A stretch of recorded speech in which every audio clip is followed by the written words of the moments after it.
Secretary of State Clinton, thank you for allowing me into your home for this interview. It's so kind of you to visit me in my loneliness. Lonely? I'm not sure the word lonely comes to mind when I hear your name.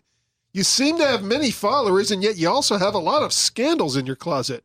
People are anxious to ask you about these matters. When will you break down and finally hold another press conference? All in good time. All in good time? Oh, I get it. Your best strategy is to pace yourself, maybe run out the clock until Election Day. These things must be done delicately.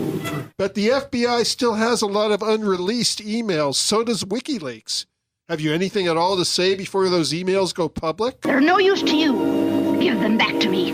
Give them back. Madam Secretary, some people believe that if you come into power, you'll use legislation like the Fairness Doctrine to shut down all viewpoints that oppose your administration.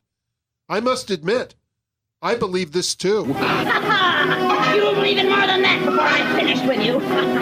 I see. So we'd all be well advised to climb on board and offer no resistance whatsoever. I knew you'd see reason. Oh, come on. You're going to monitor every word spoken on the radio?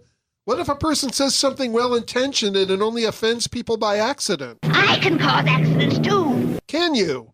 Well, then we only have a short time left to stop you. That's how much longer you got to be alive. And it isn't long. It isn't long. Well, hopefully our country will rise to the occasion and push your influence out of the way. Just try to stay out of my way. Just try. I will try. It's bad enough that we had to work with a Democratic president these last 8 years. You call that long? Why, you just begun. You sound awfully certain that you're going to win. Do you have some tricks up your sleeve, such as election fraud, finding judges who will allow people to vote without showing identification? I'll bet you have a lot of tactics to assure your presidency. And woe to those who try to stop it. Well, somebody needs to stop you. You talk about yourself as if you're a champion of women's rights. Well, what about baby women? What about the unborn fetus?